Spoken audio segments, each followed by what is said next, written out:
Stock trader के इस नए वीडियो में आप सभी का स्वागत है। मैं अभिषेक राज स्टॉक मार्केट से रिलेटेड आपके लिए एजुकेशनल वीडियोस बनाता हूं, तो चलिए वीडियो शुरू करते हैं।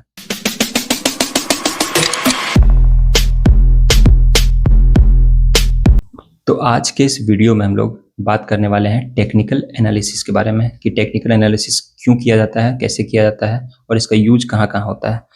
तो चलिए चलते हैं स्क्रीन की ओर। आज की टेक्निकल एनालिसिस हम लोग बात करेंगे टेक्निकल एनालिसिस के बारे में। तो इसमें क्या क्या करना है,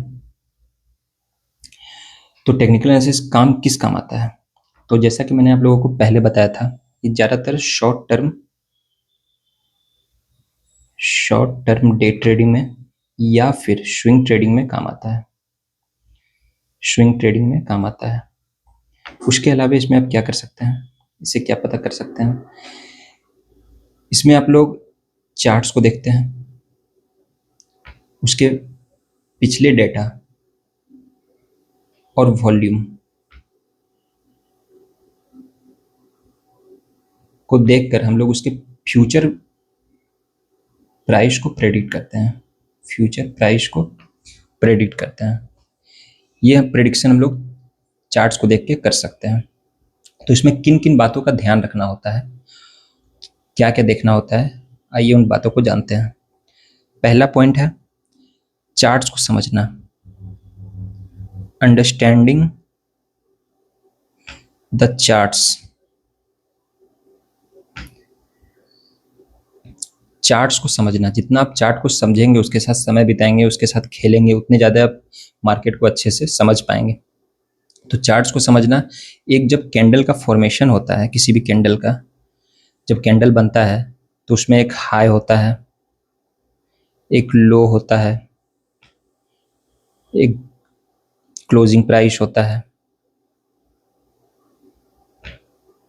ओपन प्राइस होता है या ओपनिंग प्राइस होता है। ये सारे पॉइंट्स एक कैंडल के फॉर्मेशन में, ये सारे पॉइंट्स एक कैंडल के फॉर्मेशन में, कैंडल के फॉर्मेशन से हमें पता चलता है। कैसे? फॉर एग्जांपल मान लीजिए मार्केट में ये कैंडल का फॉर्मेशन हुआ इस तरह का, तो इसमें हम लोग क्या क्या देख सकते हैं। ये जो निचला पॉइंट है ये कैंडल का लो हो जाएगा। ये प्राइस जो गया है उसका लो है। ये हाईएस्ट प्राइस यहाँ तक गया है, ये प्राइस का हाईएस्ट पॉइंट है। और ये जो बॉडी है यहाँ हम लोग देख सकते हैं ये ओपन प्राइस है, यहाँ प्राइस ओपन हुआ था और यहाँ पे प्राइस क्लोज हुआ था, ये क्लोजिंग प्राइस हो गया। सिमिलरली और भी कैंडल्स में मैं आगे बताऊंगा आप लोगों को, उसका open high low closing price सारा कुछ आप एक कैंडल को देख के पता कर सकते हैं। और दूसरी बात, अगर आप ट्रेड ले रहे हैं तो एक टाइम फ्रेम उसके लिए बहुत इंपॉर्टेंट होता है। टाइम फ्रेम का यूज बहुत इंपॉर्टेंट है। अगर आप शॉर्ट टर्म ट्रेडिंग कर रहे हैं तो उसके लिए आप छोटे टाइम फ्रेम्स का इस्तेमाल करेंगे। छोटे टाइम फ्रेम्स का इस्तेमाल करेंगे, ठीक है। छोटे टाइम फ्रेम्स में हो गया 5 मिनट, 15 मिनट, 1 आवर एक्सेट्रा। दूसरा है अगर आप लॉन्ग टर्म ट्रेडिंग कर रहे हैं तो इसमें आपको बड़े टाइम फ्रेम को देखना होता है। बड़े टाइम फ्रेम्स को देखना होता है। बड़े टाइम फ्रेम्स 1 वीक, 1 मंथ इत्यादि। इस तरह से हम लोग टाइम फ्रेम को देख करके अनुमान लगाते हैं, चार्ट्स को रीड करते हैं, ठीक है। अगला जो इंपॉर्टेंट पॉइंट है आपका वो क्या है, ट्रेंड को आइडेंटिफाई करना। आइडेंटिफाइंग द ट्रेंड, कि मार्केट किस ट्रेंड में है, किस दिशा में है, ठीक है। इसमें जनरली मार्केट में 3 ट्रेंड्स होते हैं। पहला आपका हो गया अप ट्रेंड। अगर मार्केट लगातार हायर हाई बनाता जा रहा है, हायर हाई ऊपर की ओर जा रहा है, तो इसको अप ट्रेंड कहते हैं। दूसरा होता है डाउन ट्रेंड। डाउन ट्रेंड अगर मार्केट लगातार लोअर लो बनाता जा रहा है तो उसको कहते हैं डाउन ट्रेंड।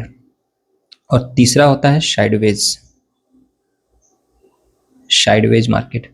ये आपका एक रेंज बाउंड मार्केट होता है, एक रेंज में फंसा होता है मार्केट, ना ये ऊपर की ओर जाता है ना ही नीचे की ओर जाता है। ये इसमें आपका प्रीमियम डिके होता है। ये आपको मार्केट फंसा के रखता है, जिसको कि हम लोग साइडवेज मार्केट कहते हैं, और इसमें ट्रेड लेना काफ़ी मुश्किल होता है।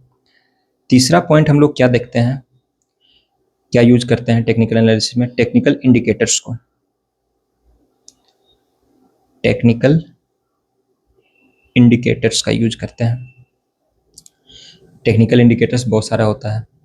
जब आप किसी भी तरह का ब्रोकर्स के साइट को खोलेंगे या ट्रेडिंग व्यू को खोलेंगे, वहाँ आपको बहुत सारे टेक्निकल इंडिकेटर्स आपको मिल जाएगा। आपको उसमें यूज कौन कौन सा करना है, नहीं करना है, ये मैं आने वाले वीडियोज बताऊंगा। जो इंपॉर्टेंट टेक्निकल इंडिकेटर्स होते हैं वो है आपका moving average, MACD, moving average, convergence, divergence. तीसरा है वॉल्यूम, RSI, एक्सेट्रा। ये सब कुछ टेक्निकल इंडिकेटर्स हैं जो हम लोग चार्ट्स पे यूज करके एक ट्रेंड को डिसाइड करते हैं, एक ट्रेंड का अनुमान लगाते हैं। ठीक है, अगला क्या है, chart patterns. Chart patterns market में जब चार्ट्स को हम देखते हैं तो वो एक पैटर्न का फॉर्मेशन करता है, जैसे कि W pattern, M pattern, head and shoulder pattern. ठीक है, ये एक पैटर्न हो गया है। इस पैटर्न को हम लोग देख करके एक मार्केट के ट्रेंड को पता लगाते हैं। फॉर एग्जांपल, अगर W पैटर्न बन रहा है तो यहाँ से 2 सपोर्ट लिया, यहाँ से अगर रेजिस्टेंस को तोड़ा तो ये मार्केट ऊपर की ओर जाएगा, अब ट्रेंड। सिमिलरली M पैटर्न में मार्केट यहाँ से नीचे की ओर जाएगा, M pattern, head and shoulder pattern.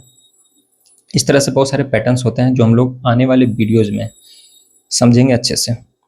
पांचवा क्या है, support and resistance. Support and resistance, ये हम लोग सपोर्ट एंड रेजिस्टेंस मार्क करते हैं किसी भी चार्ट पे, चार्ट पैटर्न पे। जब हम लोग चार्ट पैटर्न्स पे सपोर्ट या रेजिस्टेंस एक एरिया को मार्क करते हैं, एक लाइन को, तो वहाँ से हम लोग अनुमान लगाते हैं कि मार्केट कहाँ सपोर्ट ले रहा है, कहाँ इसका रेजिस्टेंस है। फॉर एग्जांपल, अगर हम लोग W पैटर्न की बात करें तो ये मार्केट यहाँ पे 2 बार आया है, पहली बार, दूसरी बार। तो ये जो एरिया है आपका, ये आपका सपोर्ट एरिया हो गया। यहाँ मार्केट सपोर्ट ले रहा है, यहाँ बायर एक्यूमुलेट हो रहे हैं, बायर्स एक्यूमुलेट हो रहे हैं, मार्केट को ऊपर ले जा रहे हैं, फिर मार्केट नीचे आया, फिर बायर एक्यूमुलेट हुए, फिर मार्केट को ऊपर ले गए, तो ये आपका सपोर्ट एरिया हो गया। उसी तरह जहाँ पे वो बार बार ऊपर की ओर जा रहा है जिस पॉइंट पे, वो आपका हो गया रेजिस्टेंस जोन।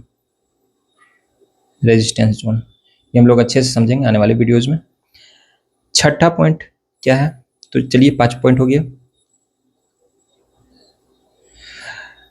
अब देखिए, इन सब चीजों को मिलाकर, support, resistance, chart pattern, technical indicators, candlestick patterns, इन सारे चीजों को मिलाकर जो एक चीज बनता है जो हम लोग देखते हैं, उसको हम लोग क्या कहते हैं, प्राइस एक्शन। Price action.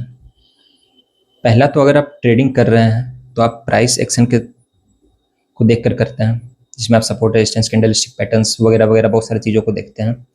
ये आपका हो गया पहला मेथड। अब दूसरा मेथड क्या है, एक पॉइंट मैं आपको और बताऊंगा। दूसरा method, second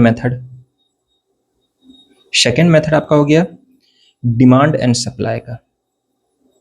demand and supply, ये one of the most important factor है मार्केट को प्रेडिक्ट करने का।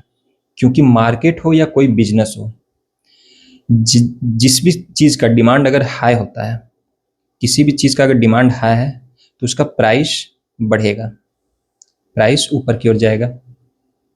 ठीक है, अगर किसी चीज का, किसी वस्तु का, किसी प्रोडक्ट का डिमांड अगर कम है, लोगों के बीच में उनका डिमांड कम है, तो उसका प्राइस भी डाउन की ओर जाएगा, घटेगा। बस यही इंपॉर्टेंट फैक्टर होता है डिमांड एंड सप्लाई का, यही रूल मार्केट भी फॉलो करता है।